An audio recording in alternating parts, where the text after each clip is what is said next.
So this is a good turnout. This is the first time that Campus Technology has run these types of special interest group sessions, so it's good to see a lot of people interested. I'm curious, how many people think you're a trailblazer? How many people think you want to be a trailblazer? All right, we'll see if we get there in the half hour or so we have. So my name is Josh Barron. I'm the Senior Academic Technology Officer at Marist College. I'm also serving on the board for the Apereo Foundation, which is the organization that came from the merger of the Sakai and JSIG foundations about a year and a half ago. And the intent, again, of this session is really kind of a networking and discussion session.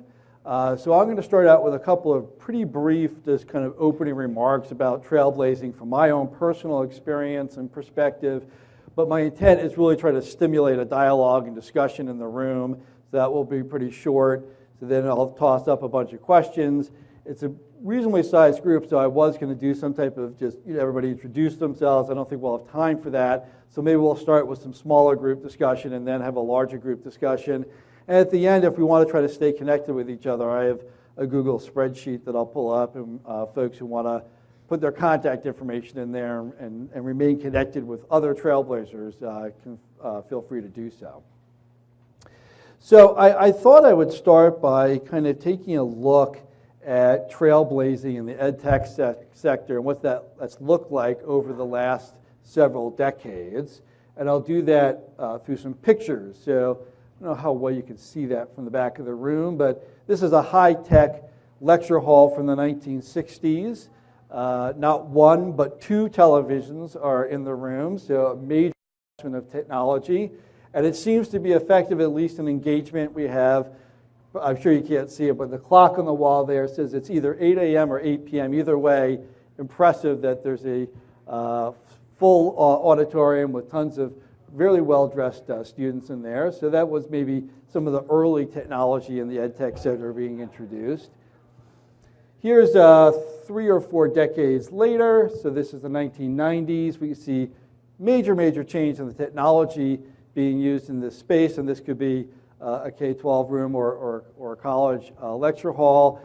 We have projection systems mounted on the ceiling. We have a computer over here on the side of the classroom, hard to see maybe, but there's a camcorder, VHS probably player over there. So pretty major increase in technology in several decades. And then I'll fast forward to more recently. So here's a more cutting edge multimedia lecture hall from the last couple of years. Now we have multiple projection systems in the classroom.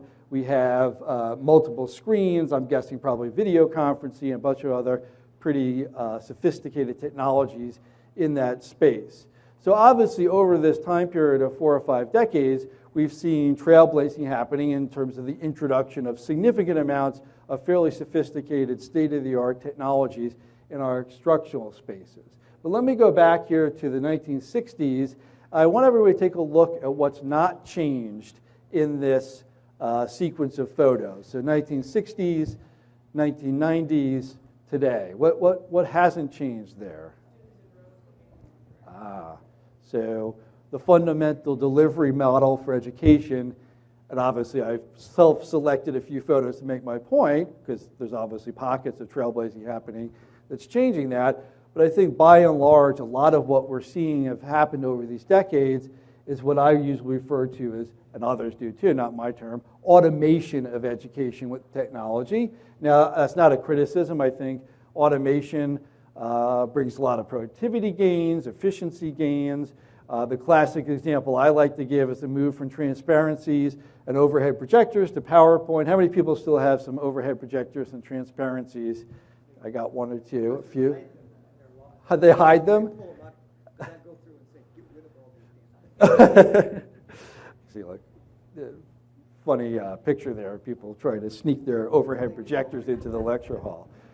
But certainly this is, again, it's not a bad thing. I mean, if you think about the benefits of moving from transparencies to PowerPoint, besides the fact that you don't get so much ink on your fingers anymore, you certainly have things like now you can embed multimedia content, videos, and so forth into your presentations. You can use graphics to illustrate things in a way that's much harder on transparencies. And I think maybe even most significantly, much easier to share your content. I can go to another instructor and say, oh, here, you'd like to use my content for my course, here are my slides, whereas the transparency model really made that quite difficult. So certainly a beneficial, trailblazing kind of thing in terms of automation, but I don't think automation fundamentally transforms teaching and learning, or if you're at a research institution, research that's going on. Again, makes it more efficient, but it doesn't fundamentally change what we're doing, and those pictures, I think, illustrate that. As an example that I'm sure others have seen before and looked at, I think we've seen this in the music industry. So here's the original iTunes for about 50,000 years.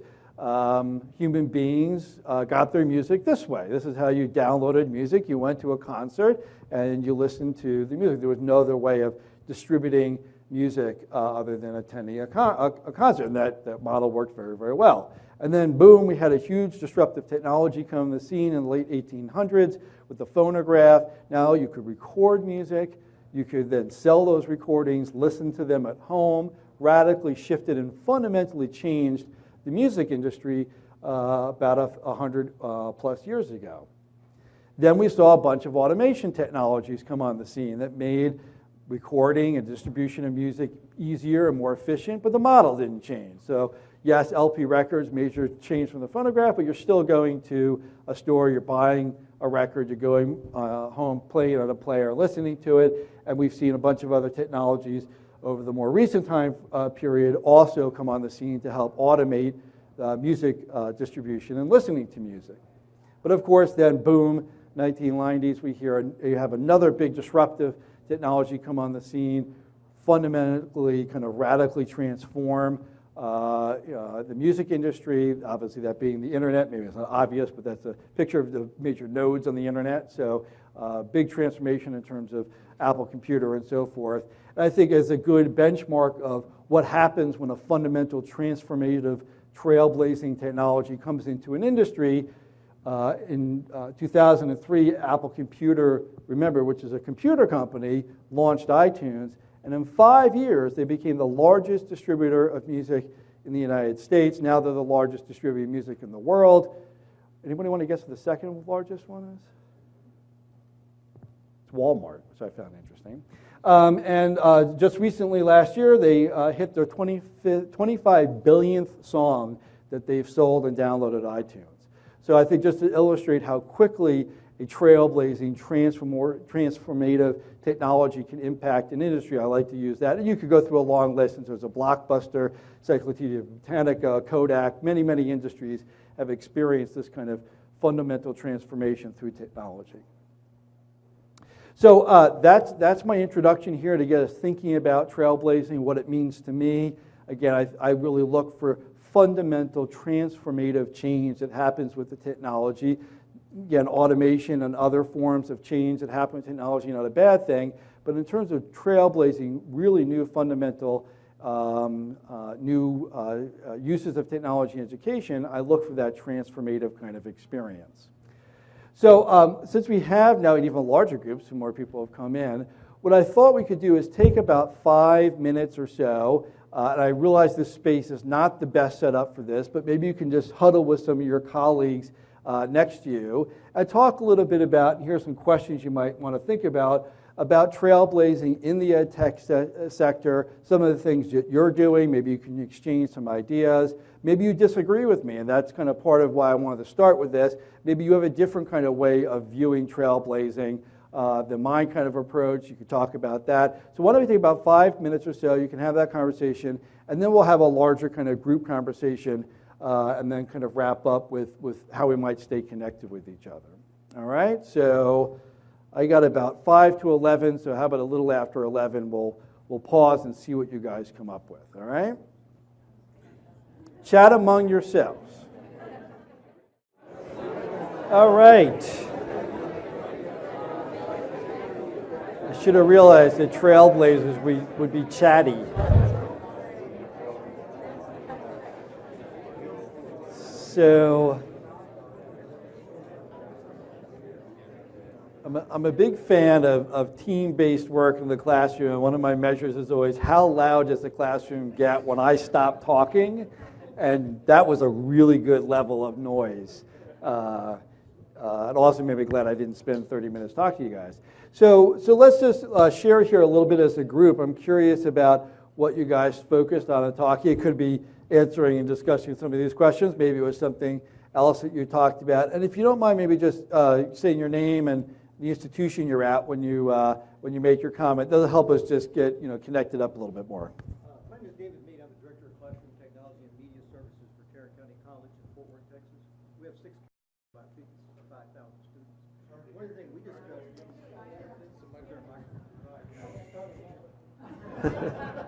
Shh, we're having a conversation. I think that's There you go.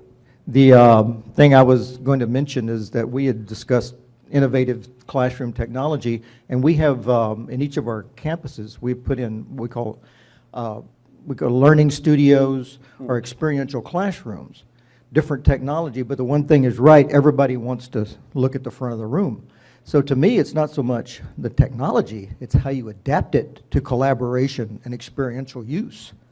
Because I can put $2 million for the technology, but they want to use one screen. He had mentioned the same thing, that they only have one, there's a whole bunch of screens. Everybody stares at the front screen, and they have the rows of chairs, and then you go in and try to disrupt that. Yeah, it's a great comment, and I think this room illustrates your point quite well, because it was hard to kind of break up and collaborate because the space wasn't designed necessarily for that. I'm a big fan of learning space design and the ideas there. One of the experiences I've had at Marist is we put up a new building recently, and they put a lot of flexible classroom furniture in, so tables you can move, chairs you can move, but they were set up in a traditional row. I have yet, after a year, to walk by that classroom and see any instructor having moved those pieces around. I'm sure they have, but it's not common. So I tend to be someone who likes to force the structure. So only have round tables in the room for collaborative, and you can't, break away from that. That's great comment. A reaction to that? Other ideas from your groups? Run around with the mic. Come on, you were all so loud there for a few minutes. As a trailblazer, there you go. My name is Raja. I have a dual role. I am a professor at one of the top IT universities in Bangalore, India. I also run a company which is in the area of learning and assessments. Unlike what is thought of as education technology to mean hardware, classroom lecture capture and all that, we work in the area of computer-based assessments going far beyond the traditional multiple choice questions or variants. We call them as task-centric assessments, which connect what are the competencies that you want to evaluate, figure out what are the tasks that have to be performed, and let the learners perform those tasks, but all those assessments are evaluated automatically through algorithms, no human intervention. We believe that that's what's going to help MOOCs attain a sense of credibility. Today, MOOCs are popular, but no university is likely to have credits, very few at least, would provide credits for the learners. That's simply because the weakness is in the assessments. So we believe that it's enormously scalable and brings in credibility. Yeah, it's an interesting comment too. I'm someone who really thinks competency-based education is going to be something of some significance in terms of trailblazing in the next couple of years. And I personally think it got a little lost in the MOOC hype of the last year or two in terms of importance. So I'd love to see the mainstream media come back and focus on that. I'm curious, either reactions to these, and did I put it up here? Yeah, the last question here, because you mentioned MOOCs. Last year at Campus Tech, it was kind of everywhere, and it was, so just maybe yourself, or yeah. What's the future of MOOCs? What's going to happen there? Let this not be construed as just going to help MOOCs. Let's take our individual classes today, at least the professors will appreciate. The class sizes are increasing. What used to be 25 to 30 now has gone to about 150. I think assessments, the number of assessments and the evaluations that we do are the significant pain in the neck for professors. Whether it's MOOC or just have 100 students. Evaluations are just a big pain. We all want to do a great job, but where is the time? How do we provide granular feedback to the students? Do we have time to write a lot of stuff on the answer books? No, we don't. So the idea is to look at how do we have algorithms do most of the things computer-based so that we get a lot of time to do stuff that we want to do. Maybe time for more research or just simply more time to relax. Whatever it is. Who wants more time to relax? I've seen a lot of interesting stuff happening around learning analytics and peer assessment of MOOCs. We're using analytics to help others grade more effectively, and I think that's an area. How many people are doing MOOCs at your institution right now? And how many people have plans to either start MOOCs or expand your MOOCs the next school year? That's interesting. Not as many folks. So, Maris, we've been doing them. We'll continue doing them, but our ideas about the role they're going to play are shifting. Other comments, other things people discuss that you want to share with the group? Someone's being volunteered over here. Good trailblazers, the technique there. I'm Gary White. I'm from the University of Maryland in the library system, and so we talked about one of our goals is in the library, and we're partnering with Campus IT, is to acquire and make available emerging technologies as soon as they are produced. And so we're struggling with getting over the notion that we have to be experts at supporting equipment and software and just and trying to just put them out there without necessarily being able to support them ourselves. So that's one thing we're trying to do. The second thing that we're trying to do is in this environment is getting faculty and students to help us figure out what are the pedagogical ways that we could use emerging technologies. So getting faculty in to play with the new equipment, figuring out if there are applications in the classroom, et cetera. So we're just getting into this right now, so I'm interested in hearing if others have thoughts or experiences around this.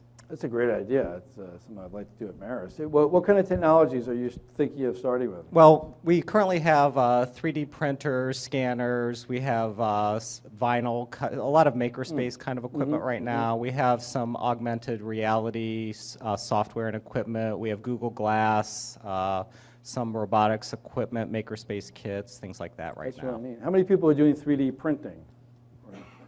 Yes. Oh, I'm sorry. You're gonna. Other comments? Yes.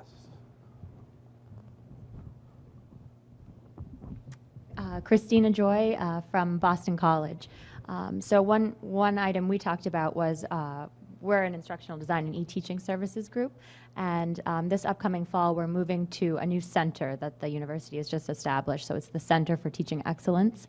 And as part of that space we're designing, we are in the process of transforming kind of a traditional computer lab into a more active learning space. So we're kind of mapping out anything from the design of the desk to where the 3D printer is going to go, and some of the challenges we've kind of talked about and opportunities to get more faculty involved and students involved in the center. So that's one of our initiatives this fall. Is this going to be kind of a place to model best practices for Absolutely, faculty? yeah. So we're trying to kind of move away from the traditional support of computer labs. The computers are coming out of a number of our labs at BC, and we want to have kind of just a more open forum for faculty to drop in, experiment with something, or bring a student and discuss something.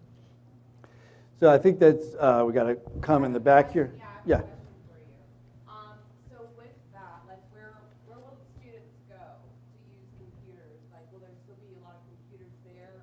That's a great question. So the space that we're actually taking over was a standard computer lab for students. So those computers have come out and they're going into various spots in the library.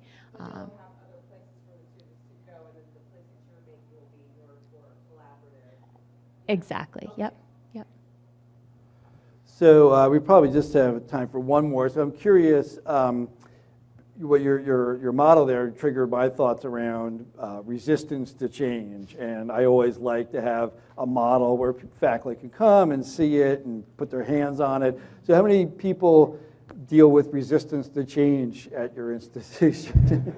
If you didn't raise your hand, you're absolutely lying. I know that.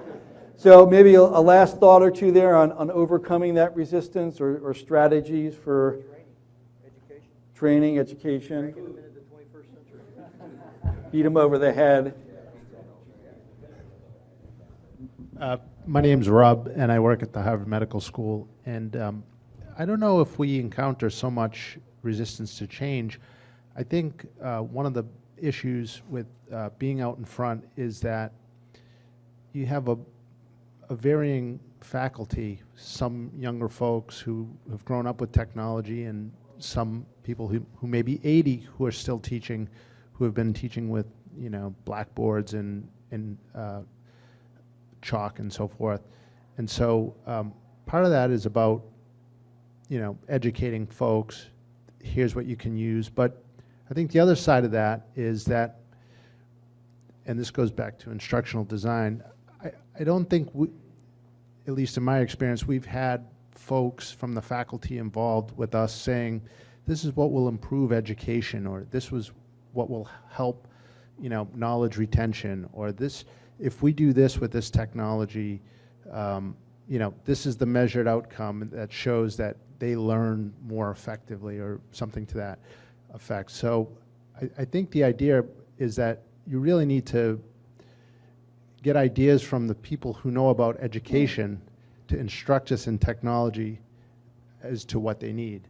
And at least my experience has been is that we typically in IT say, okay, here's a widget, what can you do with it in your classroom? And I think there needs to be more of a partnership from the outset.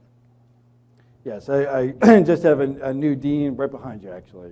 A new dean come to me and talk about, you know, I want to do a lot of video conferencing stuff in our online courses, and I always push back because I'm always like, well, what's the pedagogical goal? You know, video conferencing may or may not be the right technology for that, but so I totally agree with it. Last comment here? I don't disagree with the comments, but I think that one of the issues that you need to watch out for is, I worked for Apple Computer for a long time, put a lot of computers into K through 12 schools, did a lot of things with teachers. I think one of the things is that the pedagogy in many ways needs to be revised to really take advantage of the technology. And so it's hard to ask the audience who thinks they know how teaching should happen to tell you what to do, because sometimes you have to demonstrate some of the other capabilities that they might need to think about that would change the way they're going about their teaching practice. So it's a combination. You certainly can't leave people who've been involved in education for a long time behind, but when we first put computers in K through 12 schools, we did worksheets. I mean, because that was the thing that kids did, and then figured out that that wasn't really the way to do it. I mean, I think MOOCs are in the same place today where they're just taking the lectures from the classroom. Right. That's not really the best use of the technology necessarily. So what is the really good way to use those technologies so that they're not just playthings, or that they're using the existing pedagogy to do what could be very new and different? So I think I totally agree. I think that that's a great comment to unfortunately end on, because I think it brings us back to my slides of, you know, technology can either transform teaching and learning or it can just automate it. And we could discuss probably in the future the pros and cons of that. Let me throw up here one last thing. I've created a Google spreadsheet, and right now it just has my name and email and contact in it. But if you would like to remain connected, it's a bit of an experiment. But I'm on the Campus Technology Advisory Board for the conference, and a lot of us thought it'd be interesting to see if people wanted to remain connected after the conference. And so what I'll commit to is if you go and put your name and email address up there, I'll create a Google group, I'll put out an initial email and just see where it goes. If nobody signs up, then we'll know that the experiment didn't work out the way we were hoping, but I thought that would be a good kind of follow-up to the session. So thanks a lot. I know it's a short dialogue. We're happy to chat in the hall more if people want to continue the discussion, but I appreciate everybody coming out. So thanks a lot.